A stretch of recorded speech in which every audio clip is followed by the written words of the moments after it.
I think we will kick off. If anybody else does try to join, then I will let them in. So a huge Collab Writers welcome to Pamela Segger, who, as you can see, has the wonderful background of the Lunenburg Doc Fest. And Pamela is the co-founder, executive director, and the lead programmer at Lunenburg. So welcome, Pamela. I'm so grateful that you've joined us tonight. Oh, thank you very much. I so appreciate the invitation, and I am very honored to be here. Thank you. Oh, thank you. So hot off the back of the most recent festival, Pamela, just before we go into talking about you and your background, can you tell us about any sort of standout moments from the festival, seeing as you've just literally probably emerged from sleeping after it, I would imagine? Yes. Well, I suppose aside from the hurricane right in the middle of it, which forced us to halt programming and then double up to complete the programming on the other side, I would say that most momentous is the return to in-person screenings. We had 2 years where we were completely virtual. And that went for our film festival component. We have 7 days of films, but we also run a 5-day filmmakers conference concurrently. And so just having the ability to gather in person again and have that cinematic experience that we've been missing so much, and the celebrations as well. We are a boutique destination festival, so I think we stand out in other ways, and maybe we can talk a bit more about that. But definitely that is the highlight. We started and ended with a high note, and it's so great to be collaboratively enjoying and being impacted by films, which is the way it should be at a festival. Yeah. Absolutely, absolutely. So it's fascinating that that you've set up this festival, and we will talk a little bit more in detail about the festival as we go through. But where did it all begin for you? When did you sort of realize you were creative, and how did that sort of manifest? Okay, well, we're going back quite a ways now. So actually, my interest originated on the theater side of things. From a young child, when I was playing the back half of a cow, I already had the bug. So I really did get into the musical side of theater. I attended a fine arts high school, and from there went into theater out in Edmonton, Alberta. Ultimately, I moved back to my hometown area in Nova Scotia, and sort of picked up where I left off. I founded a theater company with 3 other writers. So we only produced original material, and we're very lucky to be in the UNESCO World Heritage town of Lunenburg, Nova Scotia. So there's lots of like culturally rich opportunities, and always a built-in audience. And from there, I just branched out with writing. I was always a film fanatic, and I ended up going to UCLA actually to do their feature film writing program, and I kept carrying on with the theater on the side, and also had contract positions with the largest theater company in Nova Scotia, teaching improv and musical theater for them. So it was really from the performance side of things, and and naturally that extension of acting. At the time, Nova Scotia, it was really a ripe, rich spot for film and TV. At the time, it was because we were doubling as Maine or New England. And yeah, we've come into our own, and there are a lot of more local stories, lots of history and beautiful landscape here and characters. We just kept building on that. And so I was working actually in film and TV for 10 years in various capacities before the documentary festival even was a seed. And that was just a very casual meeting one day between 6 people. And we just thought there's such a culturally savvy and interested audience here. They're socially engaged, politically engaged, environmentally, lots of arts. So we thought it was a no-brainer. So we said, well, let's try this documentary film festival. There's another more broad film festival about an hour and a half away. So we thought, well, what would be special here? And aside from our destination, documentary. We want films that make change and you are inclusive in all the ways. So that's a bit of a long answer, but that's sort of the trajectory. No, that's really exciting. I mean, there's so many things that you mentioned there, especially, you know, the types of documentaries that that you were inspired to set up the festival for, not to mention it being a UNESCO World Heritage Site as well. So yeah, it's just, it sounds very, very exciting. And how easy was it off the back of that conversation to sort of set things up? Was that something where you had to sort of do crowdfunding, or I mean, how did you actually manage to do that? You know, none of us had any idea what we were doing. And we started the first year with a whopping 7 films and 2 days. And we just rented the local opera house, and we had DVDs, and we just made the event. And to our surprise and absolute delight, and also I would say we were really quite daunted, we had full houses for every film. So, and we continue to actually, except for this year, due to the hurricane and such. But yeah, it was just overwhelmingly popular and supported. So we've continued on, and we've grown so much since then. Wow. Wow. And just another question, why documentaries rather than film? Because you said you were interested in film as well. Yes, I do rather stand with one foot in narrative and one in doc. And I do continue to sort of weave amongst both forms. But, you know, nowadays, I think we all know documentary has embraced so many of the narrative devices that are used in fiction film, or however whatever term you prefer. And they are much more cinematic. But what I found was that they're more universal, tend to be more universal, and they are change making. And that's something I'm personally interested in. And that can certainly be achieved, and as we know, in narrative film as well. It's just a documentary.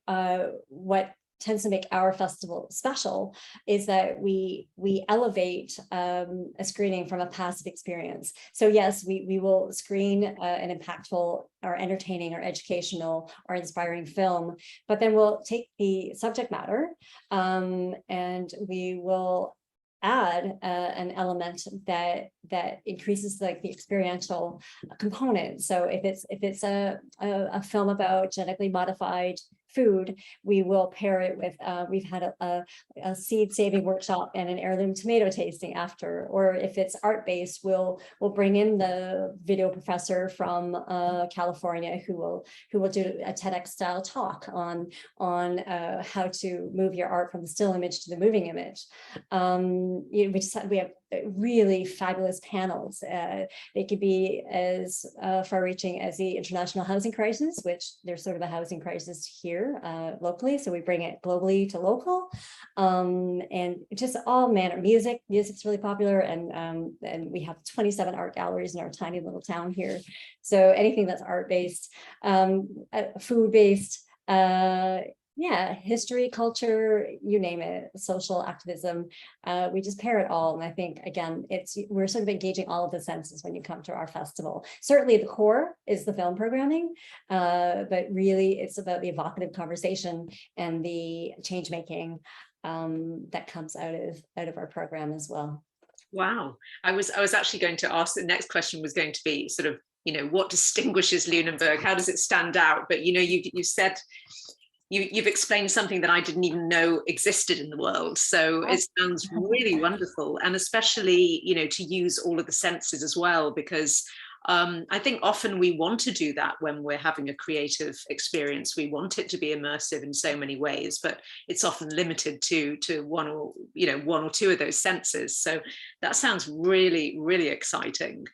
Can you also tell us a little bit about the so is it the Doc Fest? Is that the sort of marketplace that goes alongside? The Dock Market, DOCK, Oh, because yeah. we are on the waterfront. Yeah. And we Oh, actually okay. we literally do have we have screenings right on the wharf, and Oh, we put the wow. screen out toward the harbor, and people on their boats can watch too. So yeah, we do lots of fun stuff like that. But something else that sets us apart, and this does relate to the Dock Market, which is our 5-day conference, actually 6 days now, 6-day conference and business market for filmmakers and industry decision makers from around the world. I would say that something else that just distinguishes us is that we support every director of every feature documentary to come to our festival. Our audience is super eager to have filmmaker Q&A and filmmaker face-to-face time and celebrations. We do like to party. That's something we do support their travel and accommodations typically, and they have full access, free access to the film program, 7 days, and the conference. And we do a lot of fun networking events, like we'll send them out on a Sunset Harbor cruise, the lobster rolls and local beer or something like that, and lots of music, local music too. So some more things that set us aside. The Dock Market, again, is we just had our 7th, we wrapped our 7th program. It was hybrid, it was also on site and online, but due to the hurricane, we put it fully online. It's a really enriching program of workshops, masterclasses, roundtables, one-to-one meetings. A lot of business gets done here. Panels based on themed subject matter. Craft workshops as well. So there's one on creating a sizzle reel, which will unlock financing for your next film. We just did one on that, and that's great for doc, and of course narrative film as well. We have writing the documentary, marketing, which is applicable across filmmaking in general. Lots of really juicy conversations about, we had one about navigating cultural identities, something that we all need to, I think, work on more, a lot of us anyway. And yeah, festival strategy, again, across the board, that's applicable to everyone. So all kinds of really, really super career-changing sessions and meetings. And then, of course, the fun networking events that only we can do based on our destination. And we have a history of rum running. So we do have a rum tasting, and we don't only drink and party, there's other stuff that happens, but there are certainly some highlights that stand out from other festivals as well. Gosh, I literally I'm very eager to go, and I'm sure a lot of people are here as well. Absolutely love to go.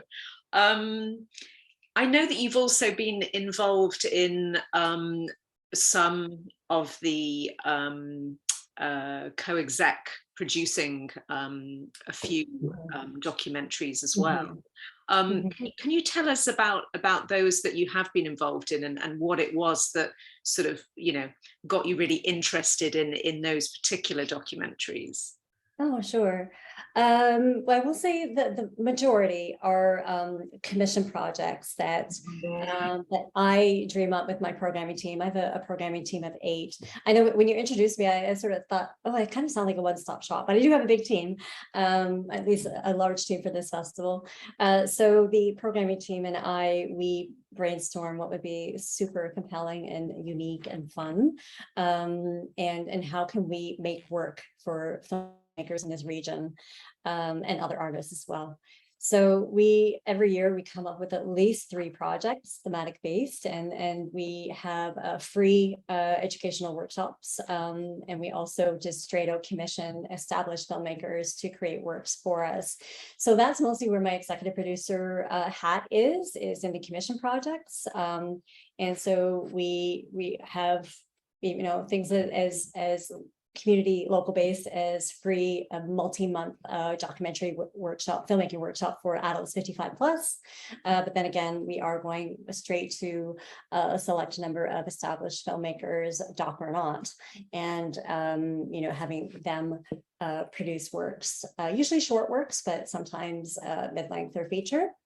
Again, all thematically tied. A lot of it is based on heritage or history here, or aging well for this past year's program. And then from personally, before the festival and during the festival, I produced, some short films, just really super fun ones. That's what I was going for, fun and learning. And we have like a short horror documentary, Gravesite, which has done really well in the festival. Horror comedy festival run, seems to be a festival favorite, and then some other short documentaries that were more experimental, docu-poems. In fact, I have a literary bug in me too, and a voracious reader and love poetry, so that we sort of extrapolated from there, and now we commission docu-poems almost every year. So we pair poets with filmmakers, whether they be narrative or doc, and we set them out. We fund their equipment and their artist time, and give them a theme, and they come back with a finished product. And it's always really fascinating because they run the gamut of this goes for all our commission projects, from straight reporting documentary to something very experimental. So they run the gamut. It's always really compelling to see what they come up with. That sounds really exciting. So docu-poems. So how exactly, you say that you get a poet and the documentary maker. So how does that actually play out? Can you give us an example of how what that actually means in real essence, I guess? Okay, great. So I guess we commission one on inclusivity. So we always aim to reflect diversity and across our programming, and especially in our commission projects. So I think the last docu-poem commission was for inclusivity, and so we will approach our filmmakers first, because again, our core is our film. So we will invite select filmmakers to accept this multi-month commission, and then we'll either work with them to choose to line up a poet of their choice, or we also have a short list of, or a long list actually, of poets that we'd love to see paired up, and we try to change the combination every year, so it's never the same artists working together. And we give them a very broad umbrella. It's basically a tagline or a word, and really it's really about that creation, supporting the craft and the business, and just ensuring that there's some work being derived from our festival in addition to the educational component and the artistic contributions. Wow, yeah, so exciting. I've honestly never heard of a documentary festival that has just so many different things. It is incredible. I love that. It's amazing. So I know we haven't really touched on this side of things. It's going slightly off piste, but I am conscious that you do also have some sort of corporate background as well. The reason I sort of wanted to ask you a question on that is that a lot of our members, have had other careers or have other jobs to do at the same time as being a creative.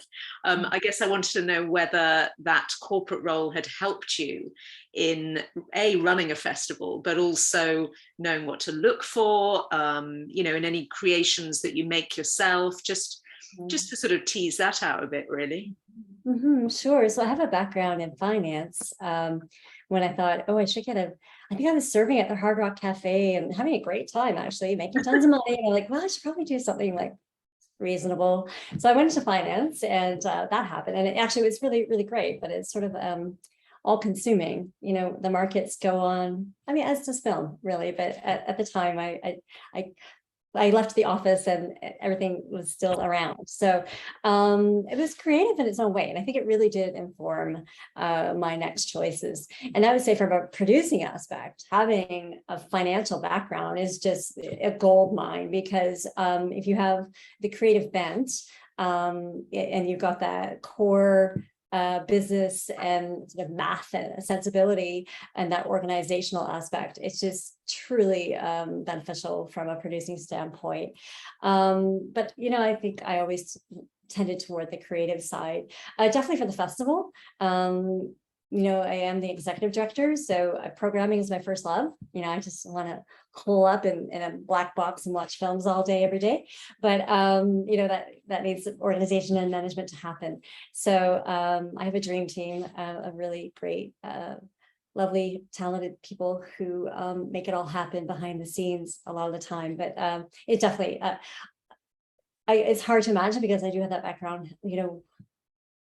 I think having the equal sort of left-right brain and having that balance of creative versus business approach, whether you're actually making, you're on the production team or running a festival, definitely has informed it greatly. Yeah. Oh, well, it's very inspirational for a lot of us here who are having to do day jobs as well as the creative side of things. And I know a lot of people will be, very pleased to hear that as some kind of endorsement of, the other things you do matter as well. So I guess another question that probably many people will be thinking about is to what extent you encourage submissions from international creators, because obviously there is a big part of the festival, understandably, that is focused on the local area and Nova Scotia and Canada, but to what extent does it promote international documakers as well? Yeah, actually to a much broader extent than the local component. And that is only because the Finn Atlantic Film Festival is, it happens, actually we open on their closing day. And we do have some crossover in our audience, but they tend to focus on the Atlantic Canadians, the foremost eastern provinces in Canada. They're focusing on that content. Well, we also want to celebrate our regional talent, again, from the doc side of things, but we don't want to be redundant because we do share some audience. More and more our audience grows from out of the province, but we certainly have our local community. We sell out of our passes every single year, which is incredible. We have a really eager, enthusiastic audience. So to say that actually diversity, our number one is geographic representation. So we are especially looking for international selections. And that is our MO. Like this, we want to transport our audience from their seat around the world. And we want to see diversity as to representation, style, points of view. We even sometimes have a strand that is a experimental strand.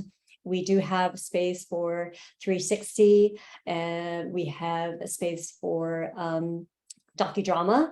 We don't tend to choose docudrama very often, but just getting back to your question, certainly we do consider ourselves like an international festival, and we do screen over 80 documentaries, most of which are international.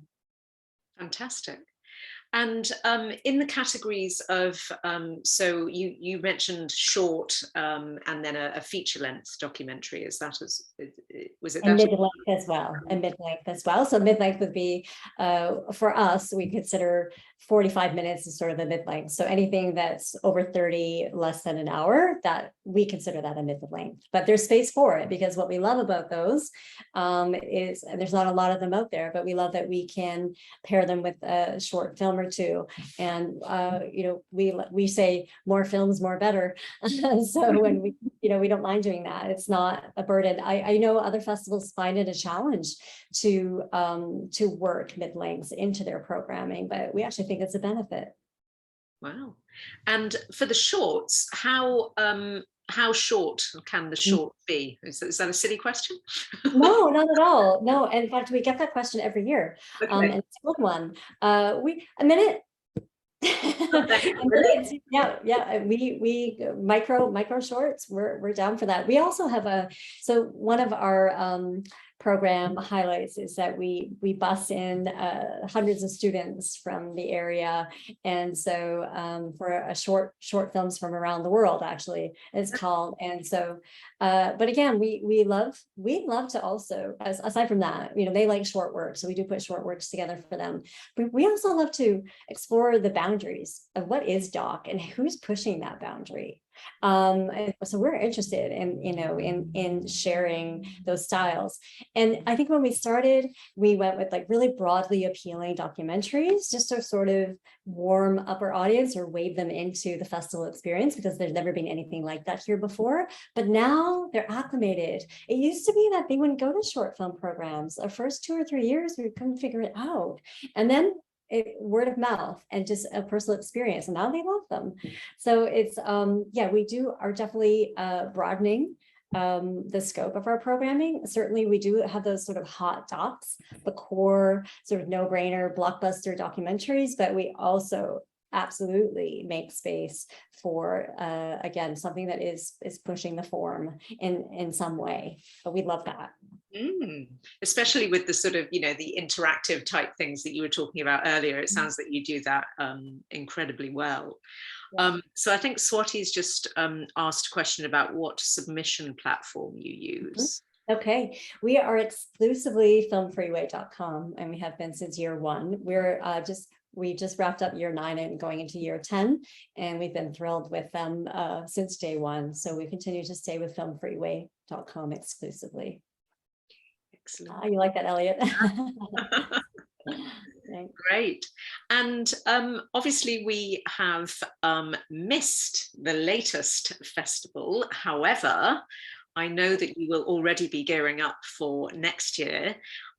What are the timelines like for that? So, how, I mean, obviously for people here with regards to potential creations and submissions, but also what are the timelines for you, just to sort of get a feel for, how it makes up your year, I guess, running a festival, and what's in store for you for the next year?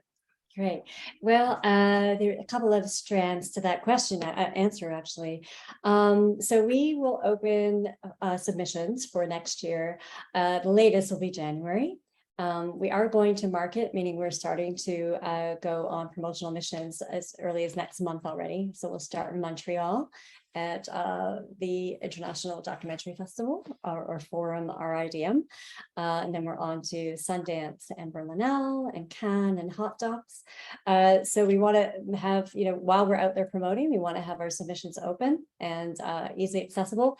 We may open them as early as next month, but definitely by January latest. And then our submission cutoff is usually about mid or late June. Next year 10, we're going to have some special strands. We'll probably go with the 7 days on site again. And again, international in scope. So we don't have a unifying theme other than to represent diversity in all its forms. So yeah, please, if you're at all interested, check out our festival. And again, we do offer assistance for the feature documentary directors who can join us on site. Otherwise, we program year round. So we actually don't stop. We often do a virtual viewing series, and that is thematic. So we've done one on music. We did a French film series last year.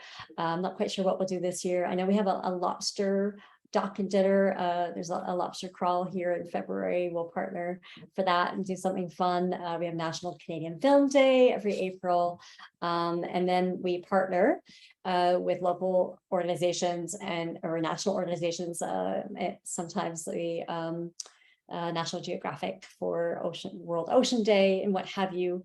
We're also considering a mini winter festival because our audience can't seem to get enough. So, but they need a little break after 7 days straight. So there's lots going on.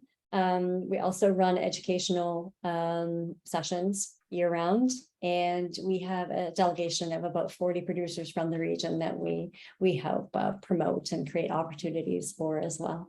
So there's lots going on, and yes, no rest. It all sounds wonderful. I don't know when you get to rest, Pamela, because it sounds like it's like a, it doesn't end by the sound of things, and I know that it's probably the same for Elliot Grove, who is go into the 30th year of the Rain Dance Film Festival. Yeah. Yes. Yes. Yeah. Wow, that's impressive. So if you can, Pamela, are you able to say what you think? I mean, you may not want to say this, but any sort of feel that you have for the documentaries that the world needs to see at this time? You may not want to sort of put that out there, but I'm just intrigued whether you have a view on that and whether you're happy to share it. Oh my goodness. Yeah, that is a really fascinating question. I think, yeah, change making. I mean, the best documentaries are change making, but I think also the best documentaries are engaging in a way that narrative films are sometimes engaging. And that's what I'm speaking to about the narrative devices. So the films that we need, documentary is inherently impactful, whether it's social issue or entertainment or educational, environmental, biographical, historical. It's just inherently, organically impactful in other ways. So I think from a documentary standpoint, those that maybe not are necessarily pushing the boundaries of what the documentary form is, but sharing stories. So this is the writing component for sure, in fresh ways, because we all get desensitized to things, environmental issues or political issues. So if these are being presented in a I don't want to say narrative film, but narratively interesting way that help us emotionally invest, and again, help us see from a different point of view or a more engaging style. What differentiates it from watching the news? You know, where can narrative devices be elevated in doc to have that broader appeal? But ultimately for us, it's always going to be about the change making, and so that's why we do it. We're here because it's meaningful. FULL, meaningful, and that's what most interests us. Wow. It's so wonderful to talk to you, Pamela, because it's just fascinating. I'm going to let some others ask some questions. So just to kick that off, Nick's got a question in the chat, which I think you've partially answered, whether there's any incentives for filmmakers to attend. Do you have to pay a screening fee? Do you provide travel or accommodation? I think you've partially answered some of that. Actually, I can answer the rest of it. We do charge screening fees. There is, we do have a 8-member programming team, and administratively, we do have costs to cover. I will say, however, that relative to other festivals, I think our fees are more manageable. And we offer more incentives. So we do pay screening fees for every film. Our position is that artists should be paid. And all kinds of artists across, yeah, exactly. And so, whether it's a 1-minute short or a 2.5-hour feature, and your experience or your new voice, we love to represent both new voices and established voices and everything in between. You deserve to be paid. Definitely screening fees. We also, for the directors of the feature documentaries, we can't afford to do it for the short film teams, but we do offer, depending on our viability. In the past, before pre-pandemic, we paid the flights and the accommodations and full ride at the film festival and the conference, plus all the fun perks. I have to say we have the best swag bags I've ever seen at any festival ever. Lots of goodies in there of all kinds. And so there are a lot of incentives to come. And I think another thing that sets our festival aside, it's small, but not too small. And so you really, and the value and the specialness of these networking and educational sessions is that they're more intimate. So you have that time. You've got your 10-minute one-to-one meeting, but you also have the cruise or the tasting or what have you to further that conversation. And I think most of us know the best business happens at the happy hour or the late night whatever's or the breakfast, the coffee line. So yeah, there are, I think, quite a number of incentives to come. And we have cash awards, beautiful crystal trophies, and $1,000 Canadian cash award for best Canadian film. We have a new award now, best Canadian feature doc, best international feature doc. That's That's a new one. So that's all for you, for most of you, I guess. Audience $1,000 audience award as well. Those are all $1,000 in a beautiful trophy. And we also have best short film. And then regionally, we have an Atlantic Filmmaker Award. So that's an additional incentive, bonus. Fantastic, fantastic. Does anybody want to ask Pamela a question? This is where everybody gets shy. Oh, not to worry. Like the filmmaker Q&A is like, it's all right. I've got a question, Pamela. It's great to hear you, and congratulations on a documentary festival. A lot of your reason for stating is very Raindance too. But what are your concerns in marketing and publicity? Is this a major headache for you, or is it easy being in a small town? A bit like the Oil Barons Ballroom in Dallas. You know, there's always the Oil Barons Ballroom because there was nothing else going on.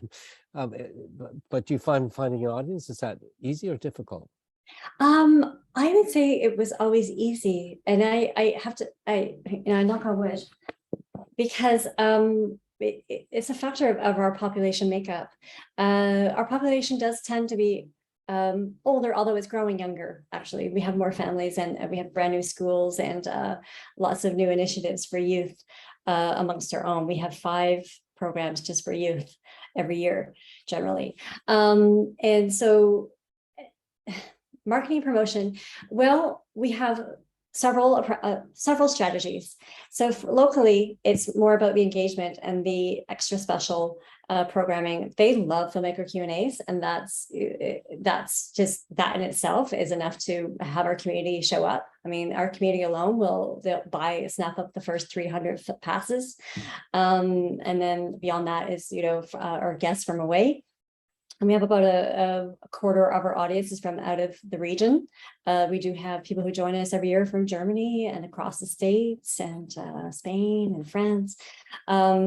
And then I think from a filmmaker standpoint, especially the alumni, but the filmmakers that we meet when we're out at Sundance or Berlin or Copenhagen, wherever we are, they are intrigued because we really are about celebrating the art form and the business side, and how and creating those connection points between the audience and the filmmaker, in addition to the industry decision makers who are impacting their careers. So we have this sort of multi-pronged marketing approach. It's been tough the last 2 years in the virtual space, I have to say, but I think with we've got we are testing out the new promotional aspects too, and not new, but trying the digital. But I think, given the nature of our festival and the premise of being impactful and meaningful and change making, that our niche audiences are in those realms. So we kind of know who we're marketing to.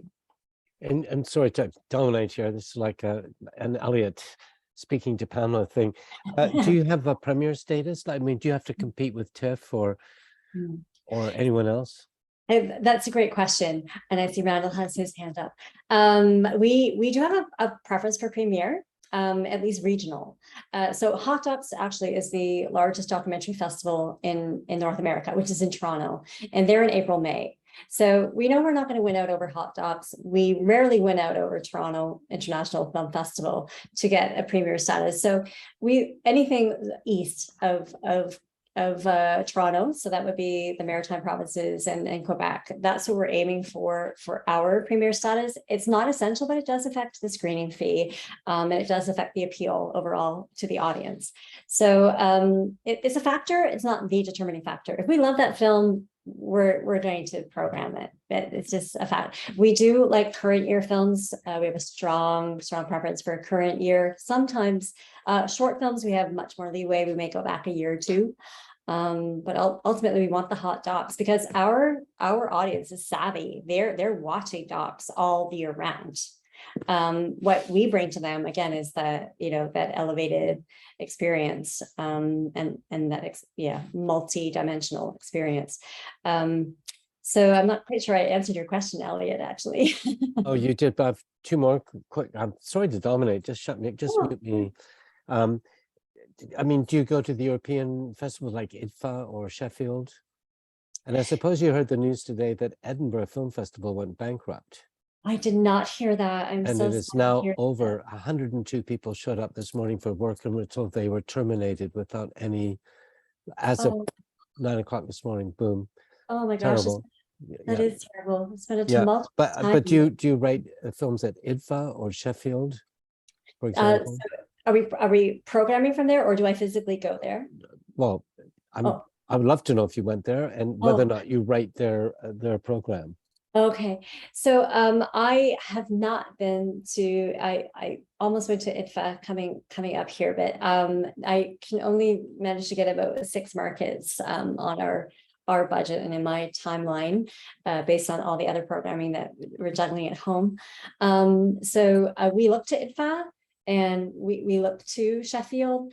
I would say that our strongest alignment is Sundance. It just they have that social sort of creative anchor that they have in their doc lineup, and so that would be our closest lineup. But we are always looking. Yes, we're looking at festival favorites, but we're also looking at what's not in favor, because we inevitably find gems, and these tend to be those sleeper hits, right? Where people are a little curious about it, but it ends up being a home run. Yeah, so we're definitely aware of the trades. Now, I have to say, the last little while, I've been in a bubble, so I don't really know what's going on in the world. It's kind of surfaced out of the festival and the hurricane, and just, I'm so sorry to hear that, though. Oh, it's terrible. No, it is shocking. A great loss to British cultural life. And my last question, I keep saying that's my last question. Are you engaged with immersive storytelling or Web3 in any degree? So it does depend on the year, because we are partially, well, rather quite heavily benefiting on certain years from public funding, so government support, which we're very lucky in Canada to have that strong arts and cultural backing. You know, we also have, of course, our community sponsors and corporate sponsors, and our sales are robust generally. So we often have what we call an interactive arcade, and we have an entire venue dedicated to augmented reality, 360, anything that's immersive or really innovative. And we're actually looking at some new programming for year 10 that is sort of, don't know if you've heard this, text-based filmmaking, these crazy, I shouldn't say that, it's kind of judgmental, these crazy apps. If you've heard of GPT-3 or DALL-E or Stable Diffusion, and I don't know what, it's like really innovative filmmaking, we're interested in that too. And then we'll also make it interactive, like filmmaking wise. So we may actually have 1,440 frames of 35 millimeter doc, that's 1 minute of a film, and so there'll be a 1 minute documentary we already have processed, and then they can hand animate on it through scratching or painting, and that's a collaborative affair. And then we'll have that running. One year I remember we had the 16 mil going, the 35 mil, and the DCP, and like we love nothing more than have that all going at one time.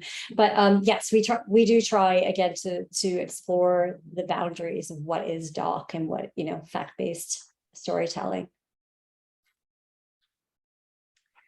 Thank you, Elliot, for all of your questions. Randall, thank you for your patience. Please ask yours.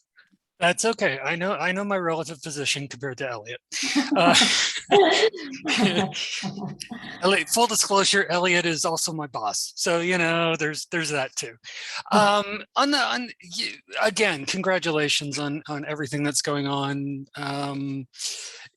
In the sort of from the perspective of change making, and that statement you had about meaningful, like running a festival, being involved in film in any way is always going to be a challenge. It's going to have its emotional up and downs. But have there been in the past specific projects, specific films that have come in that have just been so transformative that in that, at least for that year, you went, yeah, this is why I do this? Yeah. Oh boy, yeah. I have to say, Feraz Fayed, he made a film about the white helmets, and the UN white helmets who, oh, pardon me, like the title is just flown out of my head. But it was early on in the Syrian bombings, and it was profiling the white helmets and the local community that were literally unearthing bomb, after the bomb is hit, and just and how much sacrifice there is, for them who are volunteering, and in some instances they're unearthing these bodies and it's their family, and it's just so the whole audience is in tears. And I think we also, that's just one that you just never get over. But also the local content, the genetically modified food story. And there is actually, wasn't not only an educational component that we paired with that through the heirloom tomato tasting and the seed saving workshop, but there's also an activist component where we have people, eventually lobbying for change in this area. The international housing crisis, I'm sorry, the titles are just out of my head right now. Pardon me, but we have incredible panels that are made up of stakeholders internationally and locally, and it just brings it home. But I think it reminds us that we're all sort of unified in these issues, and it just takes one person sometimes to make a change, or a community. You don't have to do it all alone either. And I think it's just incredibly inspiring, and I feel like that's, every film has impact in its own way. Just this year we opened with Buffy St. Marie, Carry It On. I mean, there's an incredible change maker in herself. She's been an activist, an innovator. She was like the first person to make an album over the internet. She, her whole culture, change making her own culture. But her way of taking, and she's a survivor herself, and just the way that she can take that survivorship and this really awful in ways upbringing or challenges, and present them to the world in a way that is hopeful and impactful, without making the actual those who were making the harm feel shameful along the way. Like they could actually change their minds and have a positive impact. Yeah, I wish I could just, there's so many.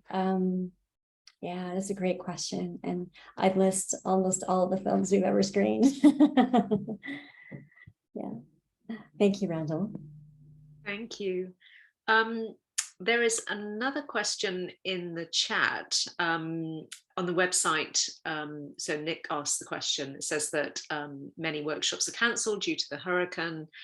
He's asking when are they going to be held, or are they going to be cancelled for good? I think that's already happened, some of that, hasn't it? Yeah, actually we relaunched most of them immediately. We extended out another 2 days. So actually, yes, I suppose our market didn't end up being all 7 days, actually, instead of 5.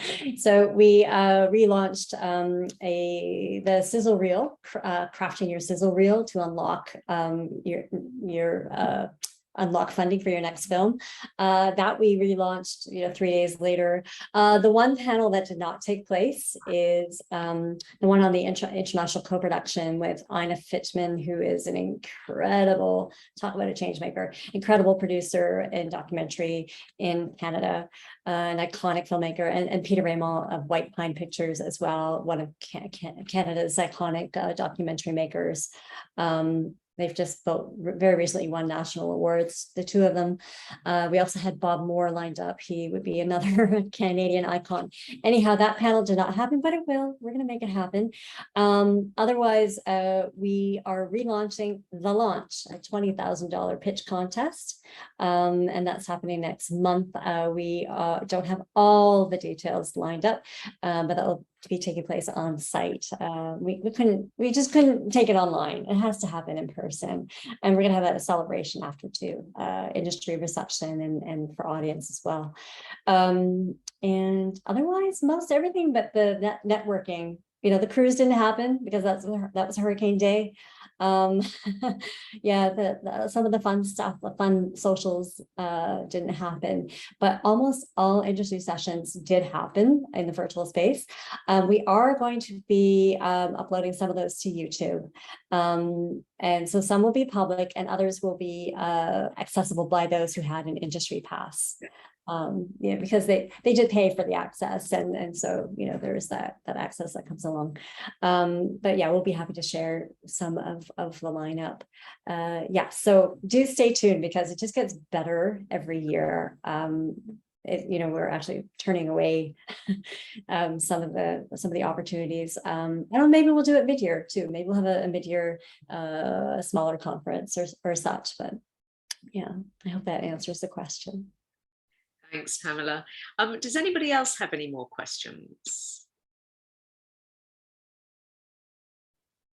So I do have one. Have you filmed any documentaries that are literally just filmed on somebody's phone, or are they all, professional camera made documentaries? All right, great question.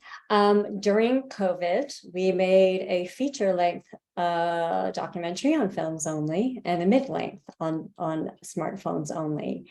And I have to say, it was hard to tell. Now, these were new emerging filmmakers, new or emerging.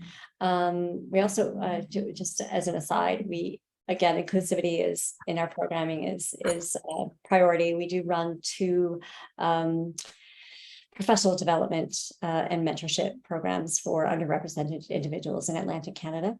But yes, going back to one of the education streams, we just couldn't get the access to the equipment and the sharing so we thought, how can we do this semi-remotely and also very safely during COVID? So that was the solution.